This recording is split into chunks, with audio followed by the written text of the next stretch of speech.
I've always been driven by this energy that I don't really understand.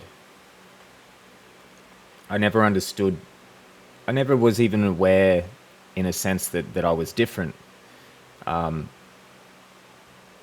guess I don't know other people's experiences, but I do meet other addicts, and and they usually have this similar energy to what I've sort of witnessed in myself my whole life.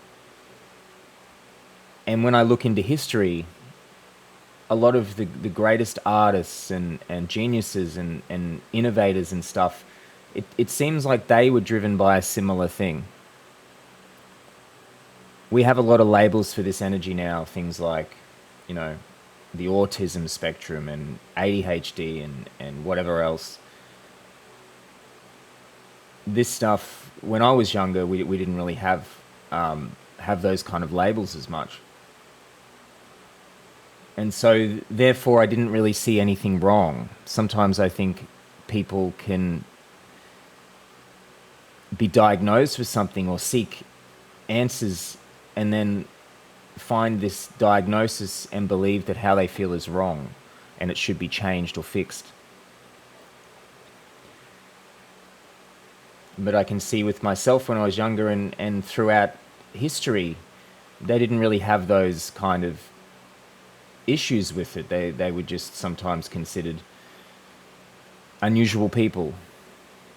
Leonardo da Vinci, Beethoven, all these ones. You read about their lives and the way they were, and it just sounds similar to the energy that a lot of myself and other addicts seem to experience.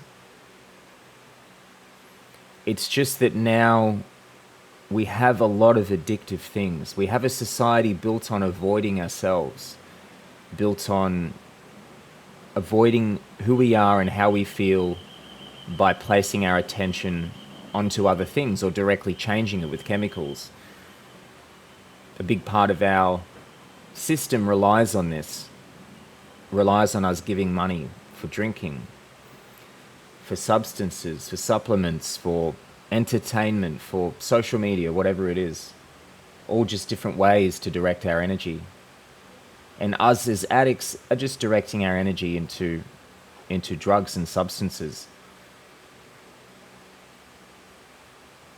It is a distraction. We get trapped. We fall into these traps where our energy is just captured. And I know if you're watching this and you experience addiction, I know you understand what this is like when you have an addiction of some kind and your whole life is absorbed by it. Even though you can still do things, you still go to work, you still function socially, but in the back of your mind, this thing has absorbed you. You're not really ever present. You're not ever really there. You're unable to be fully productive and creative because there's this thing hanging out in the back of your mind. This has happened to me loads of times. Even something as simple as binge eating, which was something I struggled with. It just takes over your life.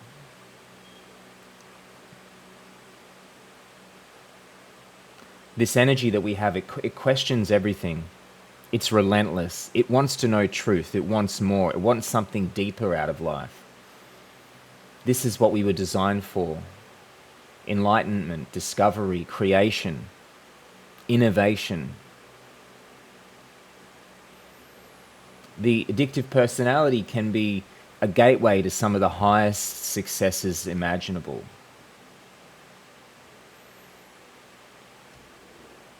We are a kind of warrior where our energy is directed to fight battles internally and externally to create and to express.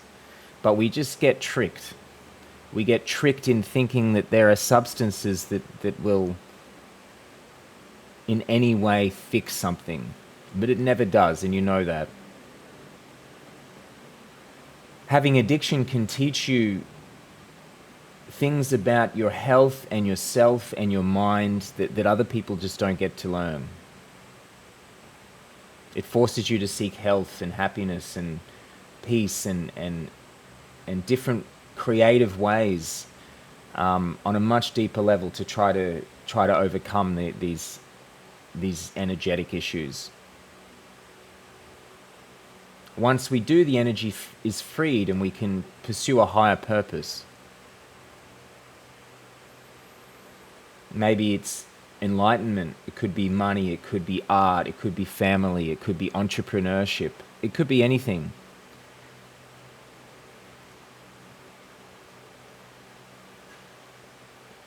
Ultimately, it comes down to dealing with the urges. In my lifetime, nearly 40 years of dealing with this type of personality, that is what it all boils down to, in my experience.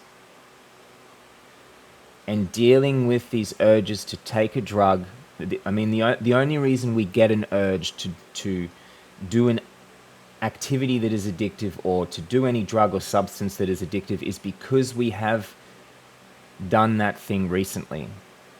It just creates an urge for more. It creates a strong imbalance, an unnatural reaction in the body that we then want to, it's a survival mechanism that comes up and makes us want to do it again. The body attaches to this experience. If we were to not act upon these urges, they go away forever. And I've experienced this many times. Haven't drunk alcohol in 16 years. It goes away. And I was a very, very strong alcoholic.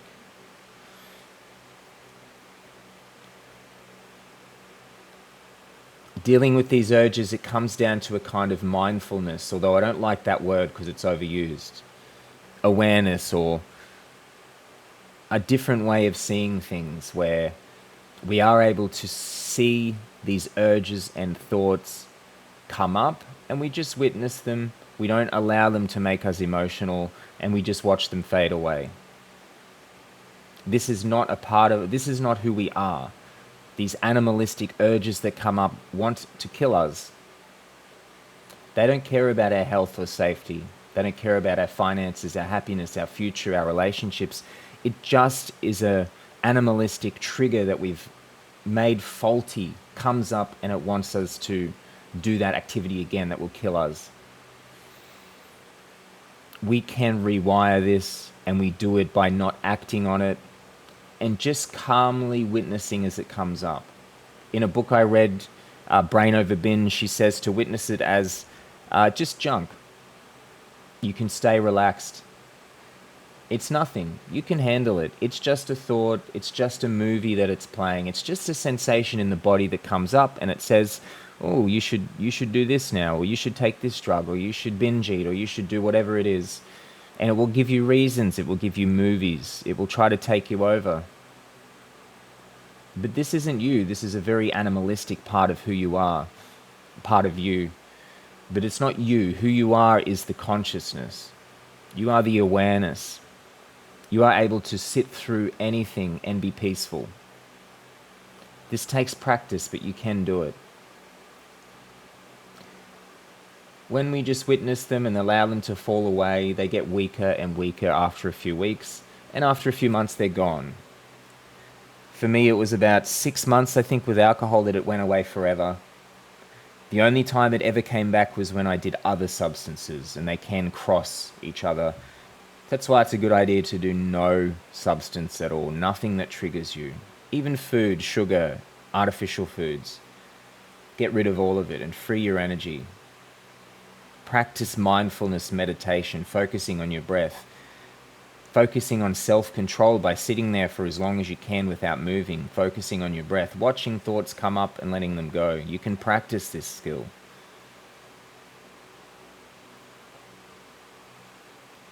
I meet so many addicts that I see them and I see, sometimes you see them in the streets and stuff and you can see that they've done a lot of damage to themselves.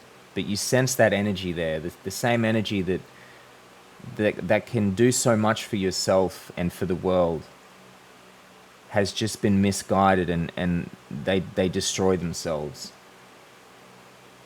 So don't let that happen to you. Much love to you all.